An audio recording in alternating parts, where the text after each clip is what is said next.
Good morning, everybody. I hope this video finds you well. Today I want to continue talking a little bit about my current affirmation campaign. This is a 3-4, 3 months of campaign followed by a 4-month dwell. I'm wrapping up on my 4-month dwell, getting ready now for my next campaign. I have people who have sent me messages saying how they're working on their campaigns as well. And I think that's wonderful, absolutely wonderful. I want to say a couple of things that I haven't written about in regards to campaigns. And one of that, well, actually I have written about it, but I haven't underlined it. So what I'm going to do is I'm going to explain the longer you wait in the dwell period, the further removed you are from saying the affirmations to manifesting the affirmations. In other words, the longer you wait, the more you'll start noticing when you get back to a campaign. And so that's the case here. 4 months, nearly 4 months has gone by, and I'm dusting off my campaign and I'm seeing the things that manifested. Many things are in process, many things are in process, and there are things that haven't manifested. Some of these things that haven't manifested has been in my campaigns for a couple of years now, and they haven't yet manifested. I'm going, what the hell is going on? But instead, other things have manifested. Some of them, they're related, but they're not the same thing. They're related, but not the same thing. And looking in the bigger picture, these items that I put in there have manifested, but in a different way than I was anticipating. I tried spelling them out explicitly, but they manifest in another way. And the reason for that, and I attribute this manifestation type, is because of a ton load of prior discussions, talks, and thoughts that I've had ever since I was in childhood, and I got to overcome a lot of that stuff. And that's one thing, that's an aspect that we don't normally take into account, but is very, very important. So it's something I keep on telling everybody, and I want to underscore yet again, don't use Hollywood, movies, or pictures, or things, or constructs like that to define specifically what you want. Do it in broad strokes. When you start getting more specific, you're pushing things out. Likewise, if you have, let's suppose, I'm going to use an example here. Let's suppose I want a new refrigerator. Okay? And I am going to be very, very specific. I am going to have 5 pictures of refrigerators.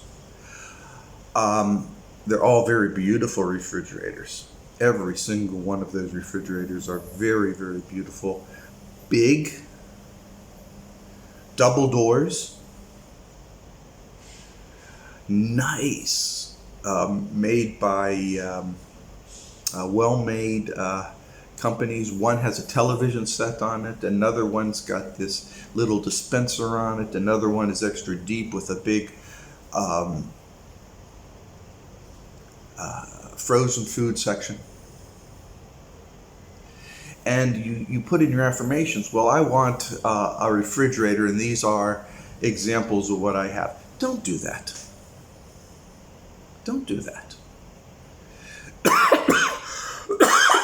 Because when you start doing that,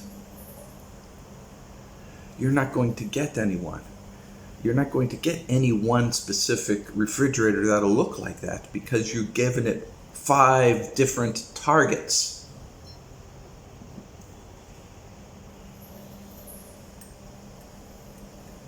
Same goes for cars. Same goes for houses. pick one. And when you do this, that's why I'm saying have everything as broad and as general as possible, and when you do anything specific, pick one.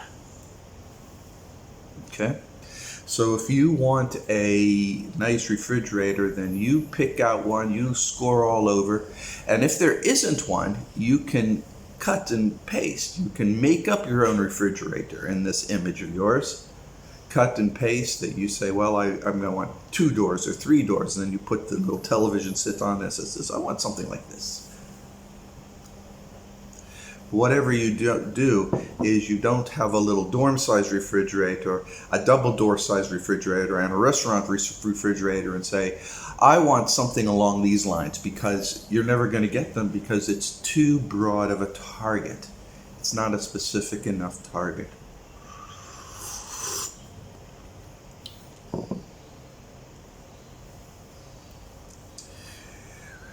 And what I'm trying to say here is that you have to have a mix of the specific and the non-specific in your targeting algorithms for your own affirmation campaigns.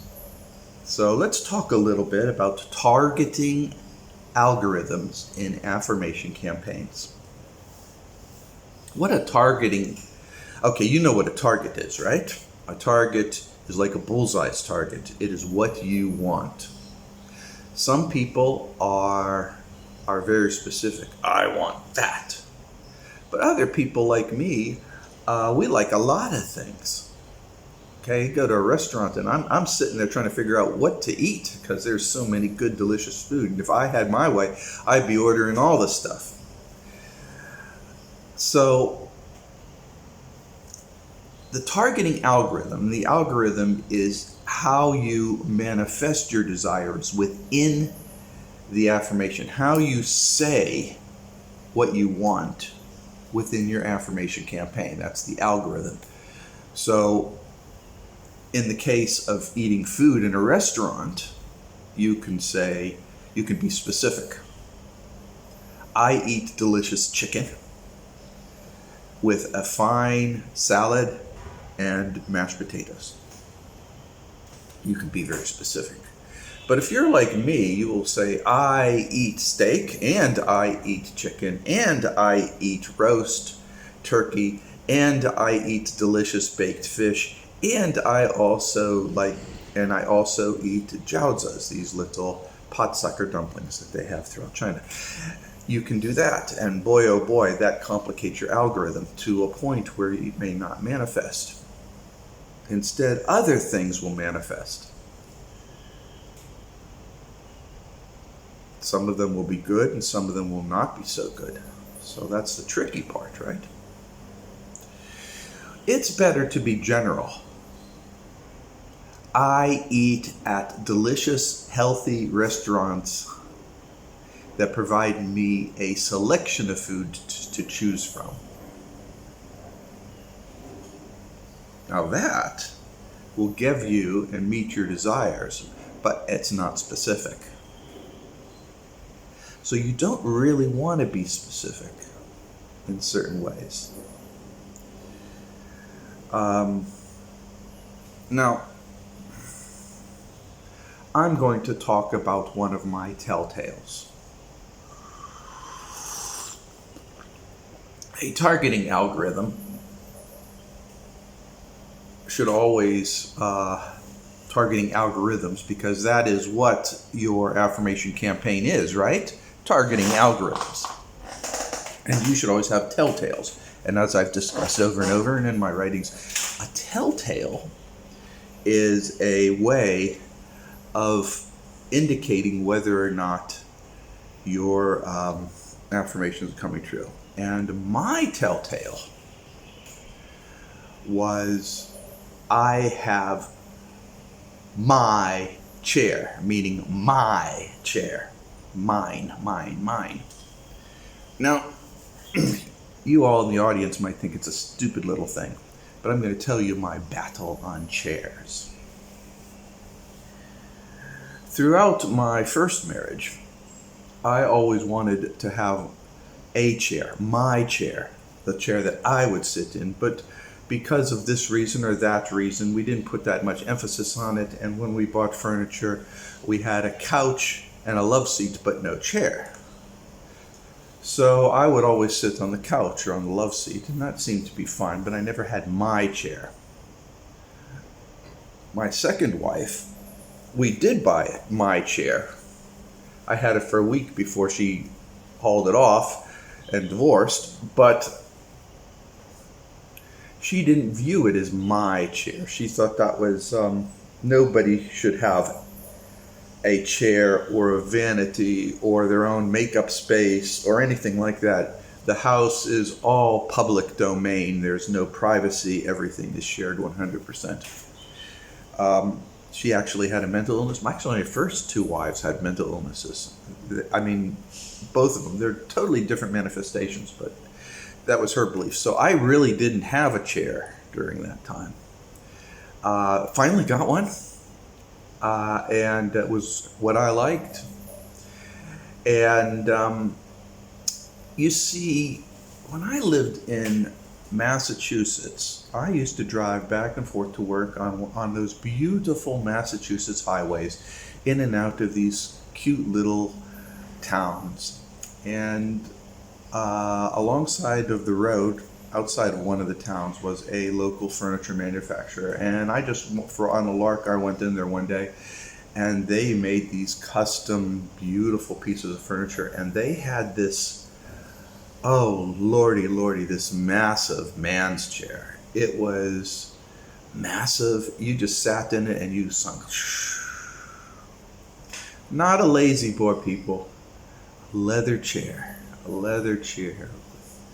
Really nice leather. And it was so soft, like a baby's bottom. And you sat in it. It was also big. It was wide, not little ones. And it was a little bit wider, so it had a built-in settee. So it was, you just sat in, you got into this thing, and you're getting up because it's just too luxurious. But they wanted too much. This was 30 years ago, and they wanted $5,000 for it, which today would probably be something like $25,000. It's way out of my budget. So of course I never got it. And then over time I bought myself a leather chair because it looked nice, but it didn't have that feel, and it wasn't wide enough. And then with my current wife, she insists that I have my chair, my chair, and so she bought me one off the internet, good price. It's a short little thing. I can hardly squeeze my little butt in, and I'm not a big man. I'm a big man, okay? But I'm not a big man like Americans are big man. It's not wide, all right? Yeah.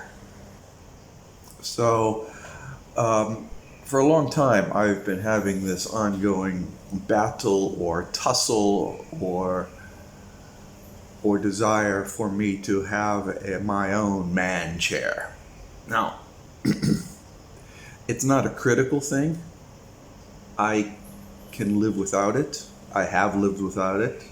It's not really that important to me. But it's a nice little thing. So I threw it in as a telltale. And it's manifesting.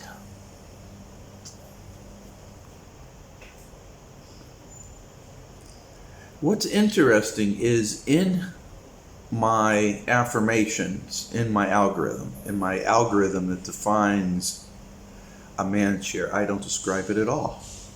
I do not describe its features. I do not describe anything about it. It's just that I get a man's chair that fits me perfectly.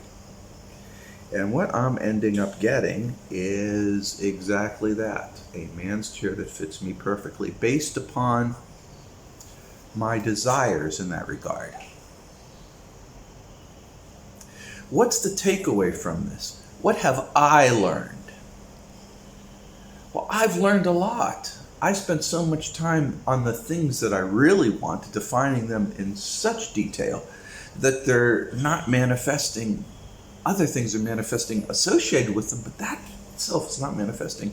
While the things, the telltales that are not clearly defined, are manifesting exactly how I want. Things that make you go, don't you know? Everybody, I think, has these little quirks, these little things that they like. I really don't want anybody to get on my case saying, well, it's so silly and trivially, you want a damn chair. These things, I got to tell you something about these chairs. Some people are okay with a lazy boy. My idea of a chair is one that you come home from a hard day at work, you go to the refrigerator, you pop open a beer, you sit in and you melt in the chair. And you can read a book there, you can listen to music, but you become one with the chair. It could be an expensive chair, it could be a trivial chair. I remember, oh God, I was in my teens, my late teens, and I was with my brother. It was middle of the night. We were tripping blue blazes. And we met a couple of girls there on the river and went up to their trailer. They had a recreational trailer on the river, and we went over there, and it was just a very bizarre evening, late at night, hot night at 3 o'clock in the morning, and we're on this canoe boat, just kind of, it wasn't a motorboat, don't remember. And we're out there in the middle of the night, in the middle of the river, in the fog. And her brother, who was in charge, who's driving us around, couldn't speak. They spoke to him with sign language, so it was really a bizarre incident. But we came out of the boat, and we went to the trailer, opened up a couple of cans of Iron City for us. That's a beer, by the way. And we plopped down, and I sat in that chair, and I was like, man, this is a good chair. It felt right. The location, the breeze in the air, the time, it just felt right. That chair just fit me. Moments create memories. And that incident of sitting in a chair that fit me so well, always wanted to replicate that. And when I found that expensive leather chair, I really liked that. So I've been ever since, on a trivial basis, but I've been looking and searching for my man's chair. And I know that a lot of people think that I'm very chauvinistic for wanting such a thing. None of your fucking business, okay? I also believe that women should have their own space, whether it is a makeup table, a well-done makeup table, mind you, something from the 20s with this big round mirror, You sit there, it shows the whole world with you in it, a mirror. Or a good toolbox, good toolbox with all the drawers, I have thoughts on these matters. But for other people, you may have things that are totally different. Some people have always wanted to have a conservatory attached to their home. Those glassed-in gardens, a conservatory, a solar garden. What do you call those things here? And so everybody's different, right? We all want one of these things. I had a friend in Massachusetts. She was a horticulturist. She had a college degree in having a green thumb, and she knew her plants, and she always wanted to have a house with an attached greenhouse, and opportunity came up and they snagged it. Nice house, little pool in the backyard, and they had this massive greenhouse. It was the double the size of the house itself.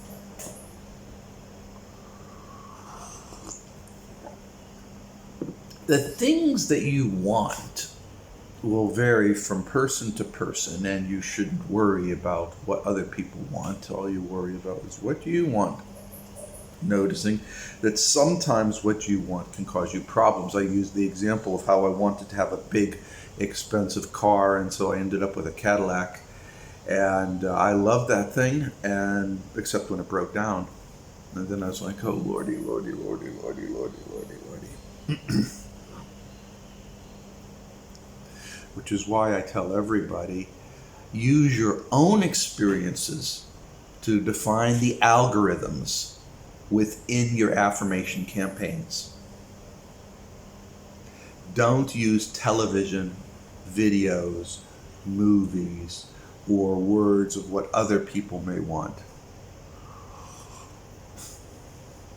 And you might be surprised. You might say, well, of course I know what I want. You might be surprised with how you are manipulated by others. You might be absolutely stunned to find out how you have been manipulated to want and like certain things, or accept certain things as normal without realizing it. Everybody eats a turkey on Thanksgiving in the United States. In Australia, during Christmas, they have a big baked meal that everybody eats, this big heavy meal, which is appropriate in England in the cold, damp weather, but in the hot, sunny Australia, it makes no sense whatsoever. Yet people still do that.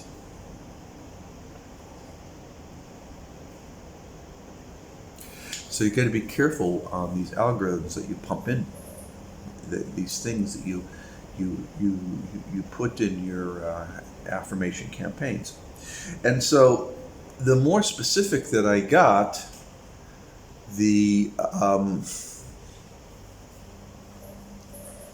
harder it has been to manifest. Now, elements of these things have came. So, and using the chair as an example, that manifested pretty easy, I got that.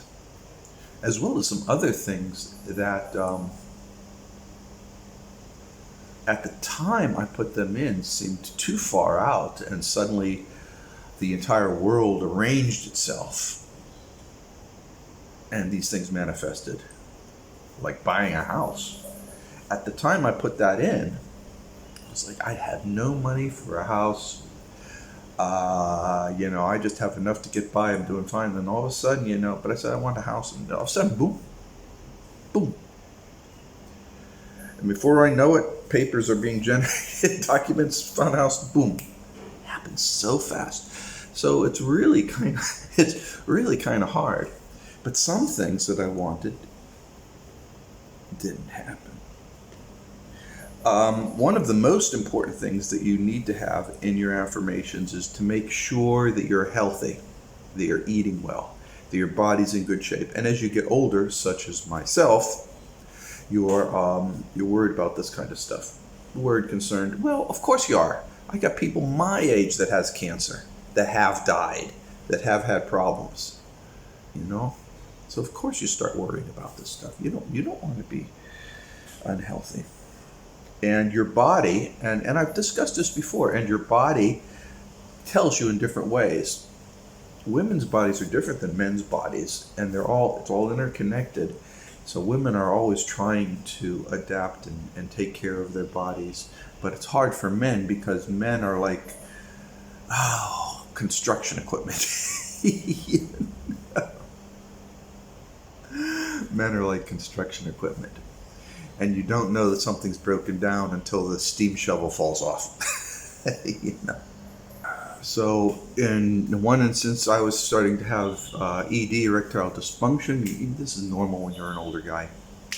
Starts banging around 30 years old or so, depending upon your health. It gets worse as you get older. But what started happening was Viagra, Cialis, Levitra, it didn't seem to be working. So, I put it in my affirmations that my pecker starts working again. And a bunch of other things came about. One thing leads to another, and suddenly I find myself at a local Chinese doctor, and I'm there complaining about the side effects of my heart medicine. Well, heart controls blood regulation. Blood regulation controls erections and penises, right?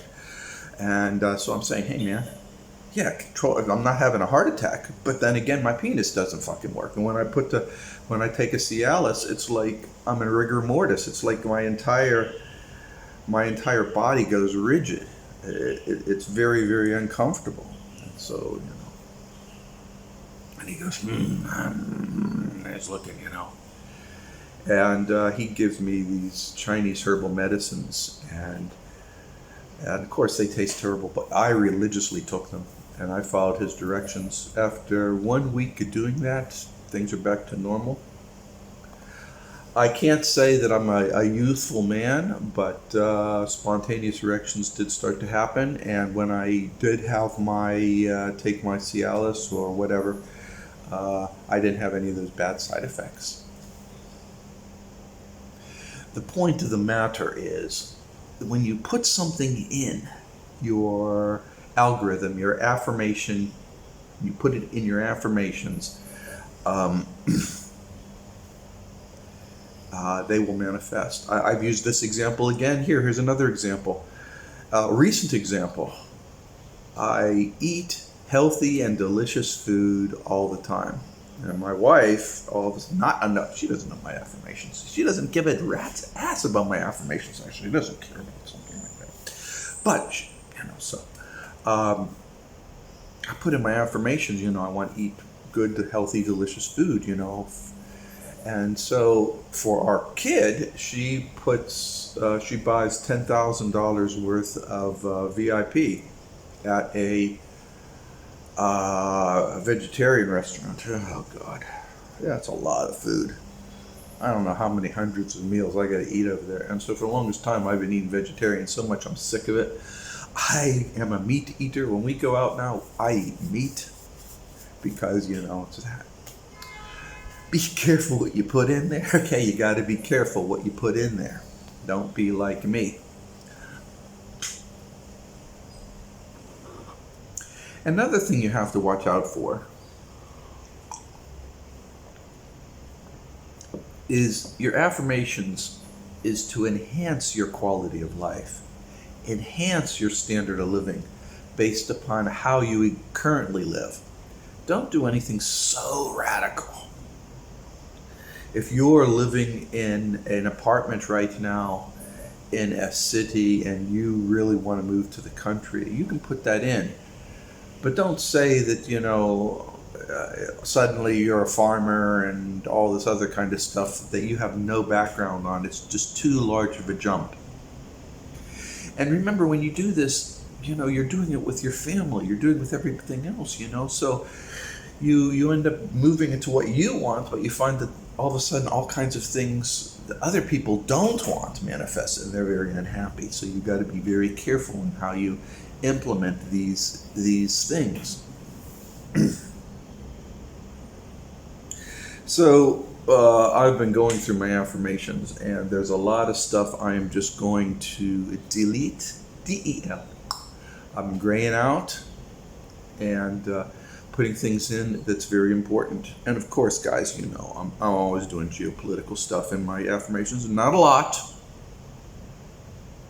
lot, but just enough, because after all, Donald Trump painted a big old bullseye on China. So, and Biden is just carrying that through. So, the last thing in the world I want is to be in ground zero of some kind of holocaust that they're trying to implement. So I put a couple of geopolitical stuff in. Have you noticed?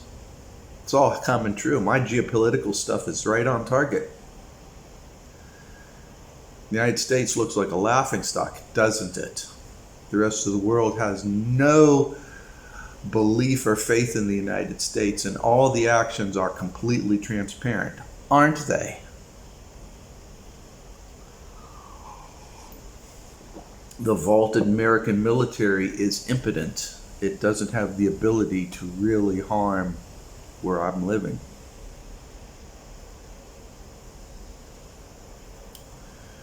Word for word for my affirmations, guys.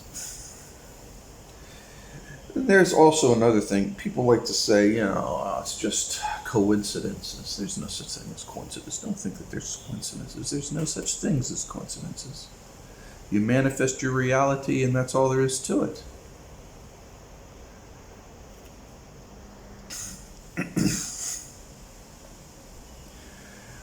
So, in my campaign right now, I'm going through always focusing on health and lifestyle. I never add anything regarding making money or a lot of money. Instead, I say I'm living a very comfortable life without any stresses. And that's pretty much been the case. I'm in China, and throughout this coronavirus bullshit, there's been no stress. The pace of life is very calm, and I want to keep it this way. So you have to make sure that's added inside. Even though you have it right now, you make sure and you firm it in your affirmations. Keep it there. If there's things you like about your life, put them there, or else they'll slip away as you're off chasing another tree to pee upon. Okay? You can't go around from tree to tree pissing indiscriminately. You must have a focus of what you like and where you want and where you're going, and include those items that you may have right now that are meaningful to you. And everybody is different. The easiest things I've found to control in your affirmations are your relationships and the weather and manifestation in broad strokes of your physical environment. Those are the easiest things to manifest.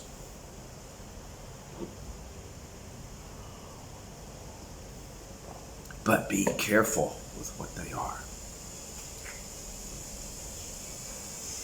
And remember also too, these manifestations of thought is a form of quanta building. You're actually architecting. You're actually an architect for custom quantum assemblies. That's another subject to get involved in here. I haven't even discussed that.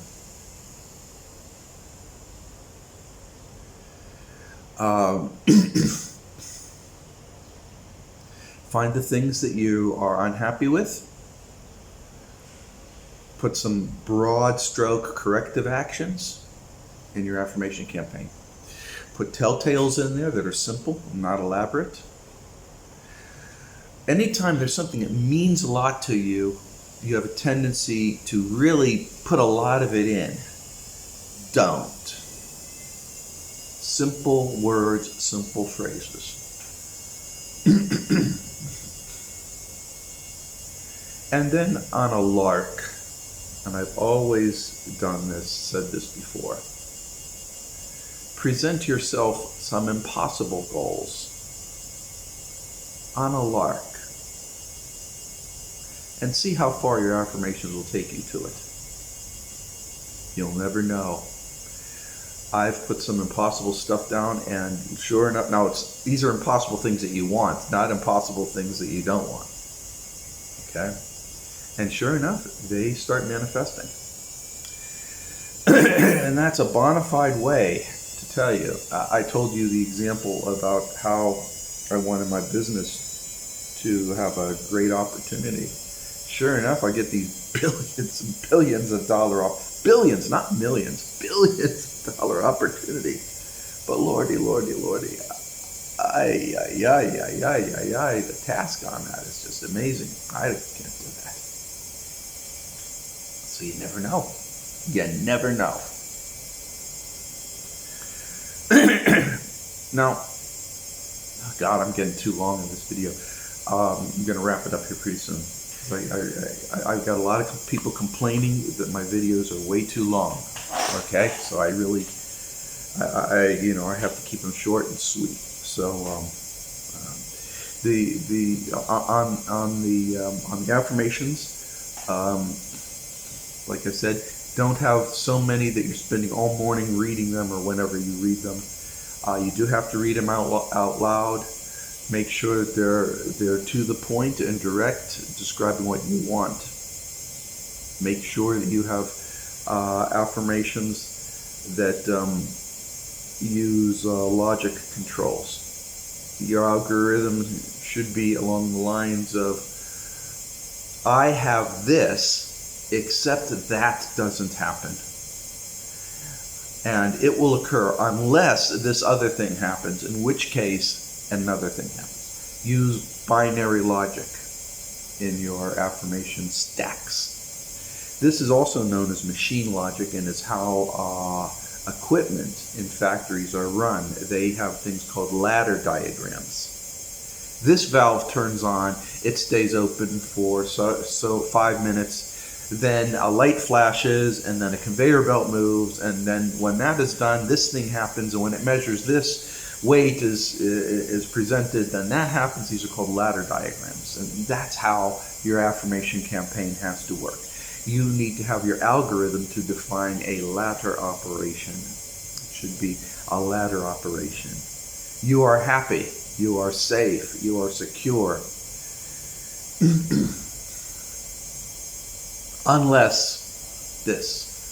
And if this happens, then that.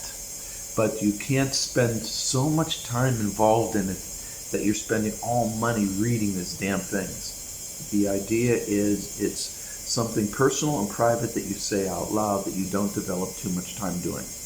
Now, for those of you who are new to this, and there are a number of people who are new to it, they just started their first affirmation campaign.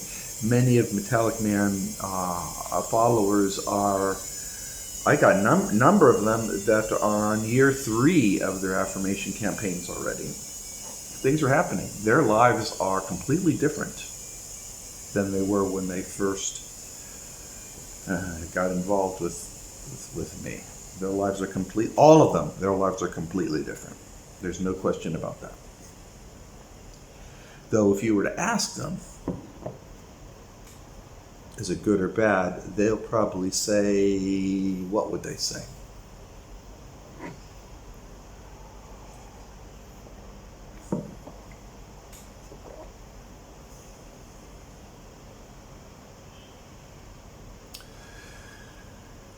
Most fundamental things that you should have: food, clothing, shelter. Make sure those are covered. Health and relationships. Make sure those are covered.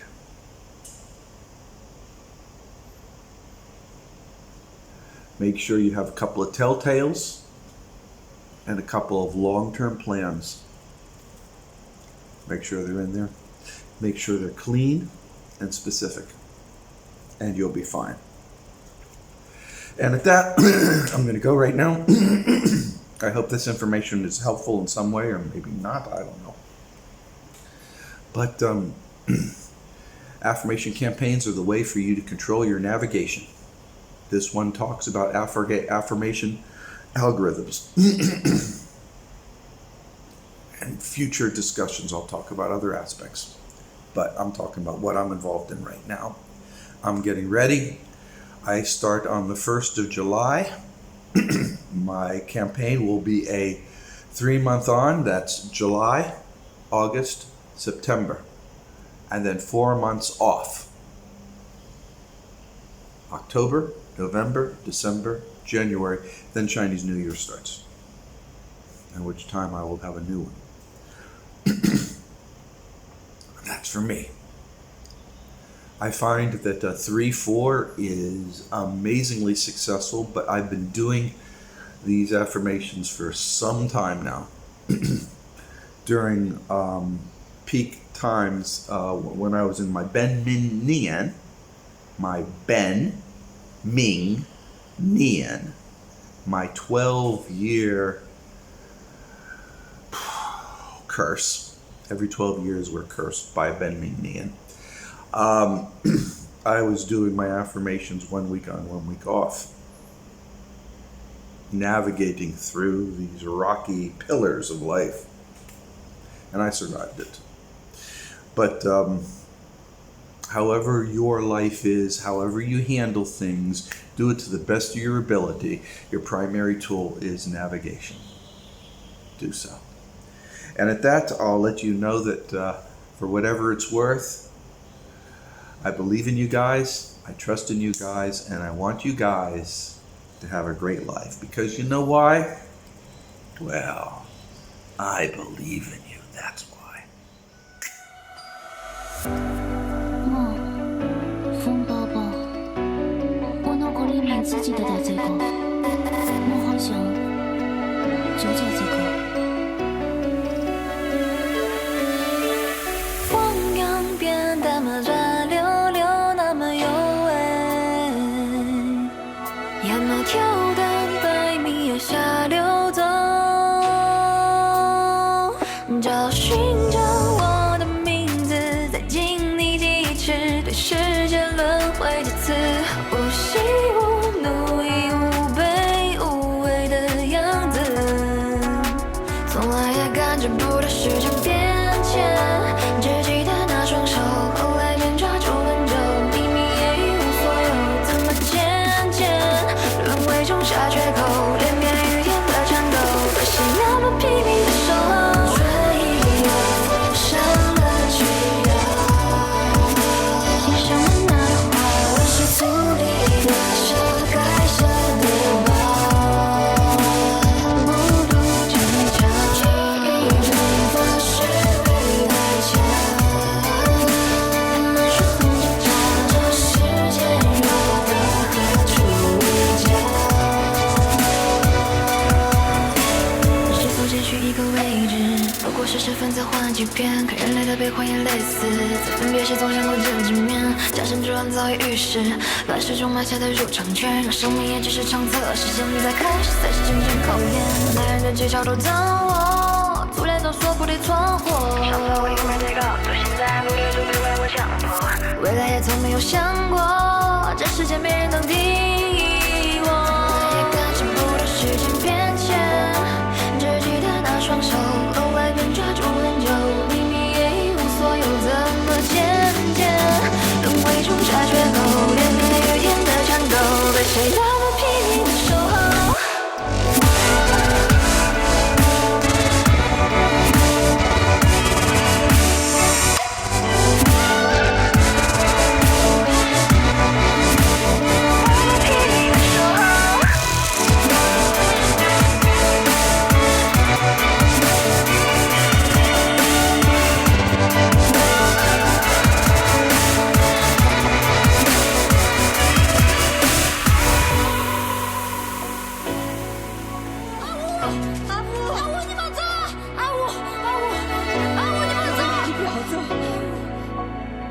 不死不让我在村里待到了没？阿武，早已对不起你，虽然从头不能带了，但是